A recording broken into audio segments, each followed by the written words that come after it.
ഞാൻ ഇന്ന് ഒരു രാഷ്ട്രീയ പാർട്ടിയുമായി ബന്ധമില്ലാത്ത ആളാണ്. രാഷ്ട്രീയം പരീക്ഷിച്ച് നോക്കി കൈ പൊള്ളിയ ആളാണ്. Politics is the last refuge of A scoundrel എന്ന ഇംഗ്ലീഷുകാരന്റെ ചൊല്ലുണ്ട്. തെമ്മാടികളുടെ അവസാനത്തെ അഭയകേന്ദ്രമാണ് അല്ലെങ്കിൽ ആശ്രയമാണ് രാഷ്ട്രീയം എന്ന് പറയുന്ന ഇംഗ്ലീഷുകാരന്റെ ചൊല്ലിനോട് എനിക്ക് യോജിപ്പില്ല. രാഷ്ട്രീയം എന്ന് പറയുന്നത് സാമൂഹ്യ സേവനമാണ്.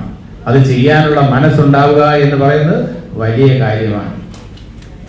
ഒരു രാഷ്ട്രീയ നേതാവ് അല്ലെങ്കിൽ ഒരു രാഷ്ട്രീയ പ്രവർത്തകൻ രാവിലെ 6 മണി അല്ലെങ്കിൽ 7 മണി മുതൽ രാത്രി വരെ 8 മണിക്കൂർ ഫിക്സ്ഡ് വർക്കൊന്നും അല്ല.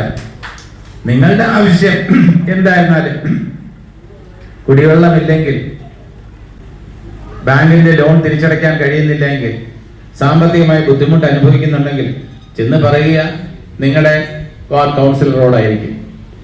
ആ വാർഡ് കൗൺസിലർ അനുഭാവപൂർണമായിട്ടുള്ള ഒരു പ്രതികരണം നടത്തുമ്പോഴാണ് നിങ്ങൾക്ക് തൃപ്തി വരിക. അപ്പോ ഒരു കൗൺസിലർ എന്ന് പറയുമ്പോൾ ഏറ്റവും അധികം ആത്മബന്ധമുള്ള ഒരു പോസ്റ്റാണ്.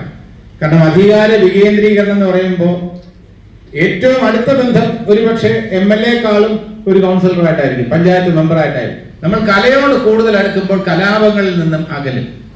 ഒരു കലാകാരനെ സംബന്ധിച്ചിടത്തോളം, ഒരു രാഷ്ട്രീയക്കാരനെ സംബന്ധിച്ചിടത്തോളം ജാതി മത ചിന്തകൾക്ക് അതീതമായി തന്നെ സമീപിക്കുന്ന ഒരു വ്യക്തി ഏത് ജാതിയാണ് ഏത് മതമാണെന്ന് ഒരു രാഷ്ട്രീയ നേതാവോ അല്ലെങ്കിൽ ഒരു കൗൺസിലറോ ഒരിക്കലും നോക്കാറില്ല, നോക്കാൻ പാടില്ല, അങ്ങനെ നോക്കുന്നുമില്ല.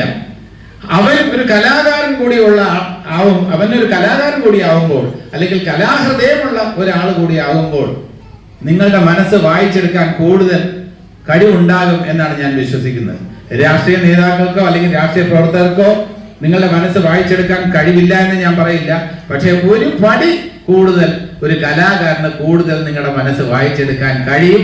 മനഃശാസ്ത്രത്തില് കലാകാരൻ രാഷ്ട്രീയക്കാരനെക്കാളും ഒരു പടി മുന്നിലാണ് എന്ന് ഞാൻ പറയും. അല്ല, രാഷ്ട്രീയക്കാർ വിഷമിച്ചിട്ട് കാര്യമില്ല. പക്ഷെ കലാകാരൻ എന്ന നിലയിൽ ഞാൻ പറയുന്നു, കലാകാരന്മാരെക്കാൾ കൂടുതൽ കഠിന പ്രയത്നം നടത്തുന്നത് രാഷ്ട്രീയക്കാരാണെന്ന കോംപ്ലിമെന്റും ഞാൻ ഈ അവസരത്തിൽ ചെയ്യുന്നുണ്ട്. അപ്പൊ എല്ലാം ഒരു സൊസൈറ്റിയിലെ പരസ്പര പൂരകങ്ങളാണ്. എന്നാൽ കലാകാരന്മാർ രാഷ്ട്രീയക്കാരായിട്ടുണ്ട്, മന്ത്രിമാരായിട്ടുണ്ട്, അവരൊക്കെ അതിന് കഴിവുള്ളവരാണ്. ഞാൻ അതിന് കഴിവില്ലാത്തതുകൊണ്ട് വളരെ സന്തോഷത്തോടെ അതിൽ നിന്നും പിന്മാറിയ ഒരാളാണ്. അപ്പൊ അതുകൊണ്ട് ഈ രാഷ്ട്രീയം എന്ന് പറയുന്നത് ജനങ്ങളുമായിട്ടുള്ള നിതാന്തമായിട്ടുള്ള ഒരു ബന്ധമുള്ള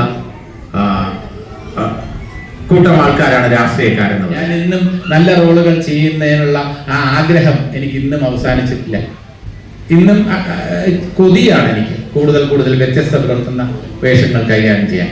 പിന്നെ നാളിതുവരെ നിങ്ങൾ നൽകിയിട്ടുള്ള പ്രോത്സാഹനങ്ങൾ ഞാനിവിടെ നന്ദിപൂർവ്വം ഓർക്കുകയാണ്. എന്താ പറയുക, മൈ ഡിയർ കുട്ടിച്ചാത്തൻ എന്ന ചിത്രത്തിലൂടെ വന്ന് ഇന്ന് മാർക്കോ വരെ എത്തി നിൽക്കുമ്പോൾ അല്ലെങ്കിൽ രേഖാചിത്രം വരെ എത്തി നിൽക്കുമ്പോൾ നിങ്ങൾ നൽകിയിട്ടുള്ള അംഗീകാരവും പ്രോത്സാഹനവും അഭിനന്ദനങ്ങളും വിമർശനങ്ങളും എല്ലാം തന്നെ ഞാൻ ഹൃദയത്തോട് ചേർത്ത് വെച്ചിട്ടുണ്ട്, ഇന്നും ചേർത്ത് വെക്കുന്നു. അപ്പോൾ നമുക്ക് ഈ രീതിയിലുള്ള നല്ല രീതിയിലുള്ള ബന്ധമായിട്ട് തന്നെ തുടരാം.